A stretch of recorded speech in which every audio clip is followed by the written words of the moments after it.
I told you that this chapter was all about systems, and we had this weird lesson last time about inequalities, which seemed kind of bizarre, but it helps us do this thing that we're going to do right now, which is called a system of inequalities. And that's when we take our inequalities with shading and the dashed and solid lines, and we overlap them.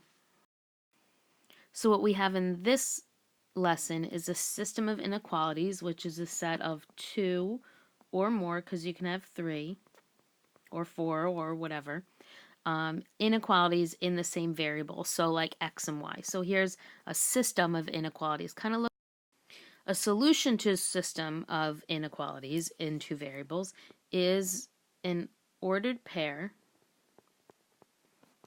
which we know as xy, that is a solution for all inequalities in the system. So if there's two inequalities, it has to work in both of them. So let's look at example 1. What we have to do is tell whether the ordered pair is a solution. So what we do is we just take our point and we plug it in. So let's do a letter A together. 5 is less than 2 times 3. That's true, but it has to be true for both inequalities. So let's see if it works in the other one. 5 is greater than or equal to 3 plus 1, and that works as well. So yes, it is a solution. Pause the video and try letter B. Now what you might notice is that I didn't check it in both, but I didn't need to because it has to work in both. So I saw that it didn't work in the first inequality, so I didn't need to waste my time checking it in the other one because therefore it's not a solution to the system if it doesn't work in both. So what we do when we graph our inequalities, when we graph the system, is we find out where the overlap happens, and so that's where you have all of the solutions. So all the solutions of the system are in that shaded region. So here are the steps. You'll use the steps from last lesson. The first step is to graph each inequality, and then you find the overlap of the two half planes, that's what we call them, that are the solutions, and then that intersection is the answer. Remember I told you that when we find the solution to a system, it's not the picture, it's the point where they overlap. So here we have multiple points in the solution set. So what we do is step number 3, we put an S in the overlapping area. So that's telling our reader this is where the overlap is. This is where all the solutions are. All right, I'm going to pause for a second, and I want you to get 2 different colored pencils. Now, ideally, it would be 2 different colored pencils, but if you don't have colored pencils handy, it could be a pen and a pencil, or it could be 2 different colored pens. But the exciting thing about this lesson, as a math nerd, is that we get to use multiple colors for our graph. I know, crazy, right? So, pause, please, and get 2 different colors. All right, my 2 colors, my first inequality is going to be red, and my second inequality is going to be blue. So now we think about all the things that we learned in the last lesson, where well, first actually, let's make our coordinate grid.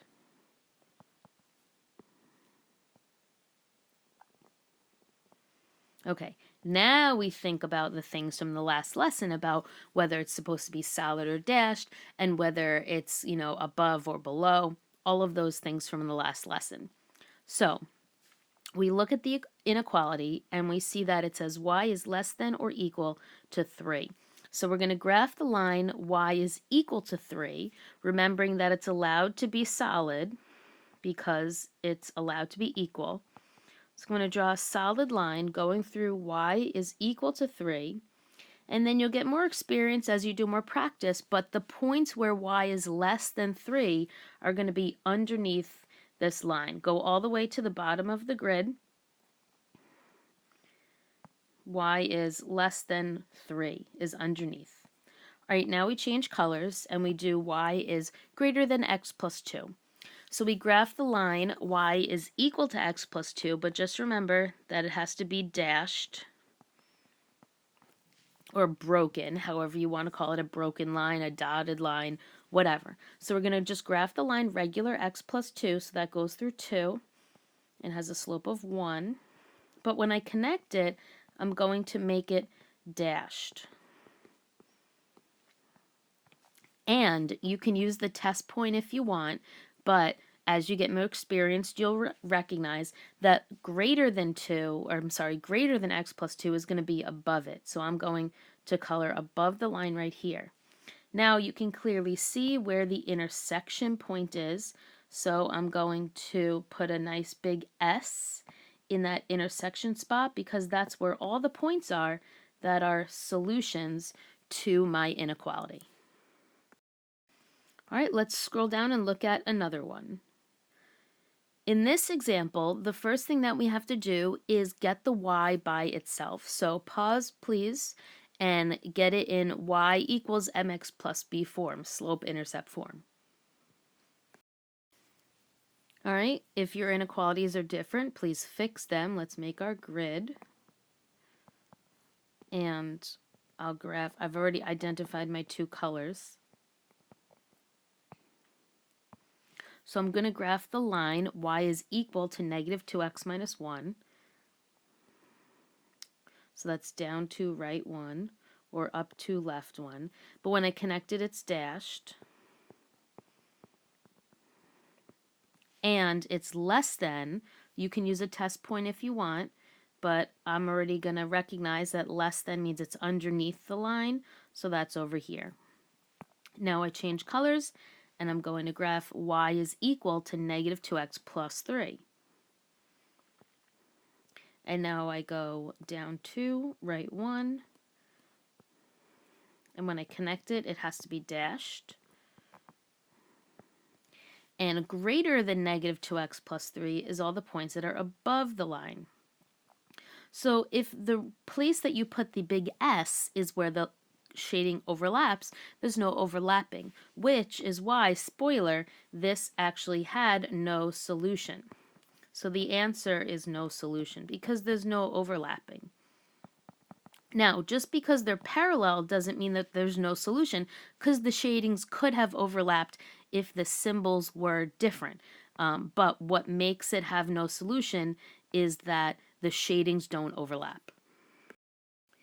So in this example, they actually gave us the picture, and we have to come up with the two inequalities that created it. So we need to first come up with the equation of the line, then we're going to determine whether it's solid or dashed, then we'll determine whether it's above or below. So the first one is probably easier, this horizontal, because that's just simply the equation y is equal to negative 2. But we're going to change the equal to because it's actually shaded. If you look, it's shaded above the line right here. So I'm allowed to be equal to it, and I'm actually greater than the line. So this one's going to be y is greater than or equal to negative 2. Now we go to the other one. This one, this dashed one right here, that looks like the line y is equal to x, but it's not actually equal. We're going to erase that equal sign. And when we look, I'm not allowed to be equal, so it can't have that portion of the symbol. And it's underneath the line. So it's y is less than x. So those are the two inequalities that created the picture. I'd like you to pause and do example 4 on your own. All right, those are my two inequalities. Remember, you have to pay attention to whether it's solid or dashed and whether it's above or below. All right, now in the beginning, I told you that you could have more than two inequalities, and example 5 is that case. So pause the video, read example 5, and underline the things that you think are important. So I underlined some things and I kind of color-coded it to help hint you at the 3 different inequalities. So the first thing that we have to do, though, is we have to say what our variables are going to stand for. So I'm going to say that x is representing the time at the beach, and y will represent the time at the mall. Now, since you can't have negative time, We're going to be in first quadrant only, so let's make our big L. And now let's graph. So I'm going to color code it as we go. So my first inequality says that you have at most 8 hours to spend at the mall and at the beach. So that means that x plus y has to be at most means less than or equal to 8, because that's the highest you're allowed to spend. Now I'm going to change to the second sentence. You want to spend at least 2 hours at the mall. So if the mall represents y, then y has to be greater than or equal to 2, because I want to spend at least 2, which means 2 or more. And then the last sentence says you want to spend more than 4 hours at the beach. So that means that x, which represents the beach, is greater than 4. It's not allowed to be equal to. It's just more than 4. All right, so I've got my 3 inequalities. Now I'm going to go over to the grid and I'm going to graph them. So the first one is x plus y is less than or equal to 8. So that's, I'm just going to do the intercepts for that because it's in standard form. So one intercept will be 8, 0, and the other will be 0, 8. So let's just plot those.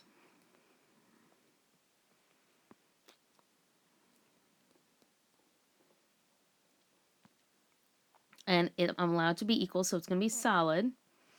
And it's less than, so it's going to be shaded in here.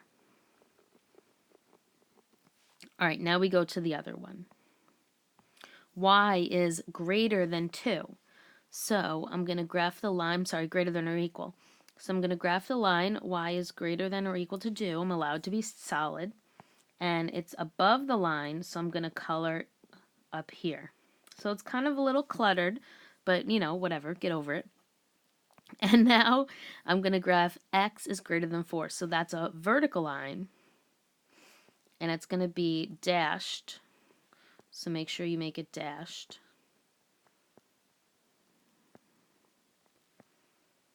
And it's greater than 4, so it's over here. So I can see now that the overlap is this like tiny little triangle in here. It's dashed on this side and solid on the bottom and the hypotenuse, as we would call it. And that's where the solution set is. The last question asks you, how much time can you spend at each location? So pause the video and come up with your own amount of time. It's any point that's in that shaded region. And I'm going to pop up mine in a second. You want to make sure that you answer it in words. Don't answer it as a coordinate point. And you could actually pick any point inside there, so you can pick decimals. You could also pick any point on the solid lines, but just don't pick anything on this dashed line. If you have any questions, write them down and ask me when you come to class.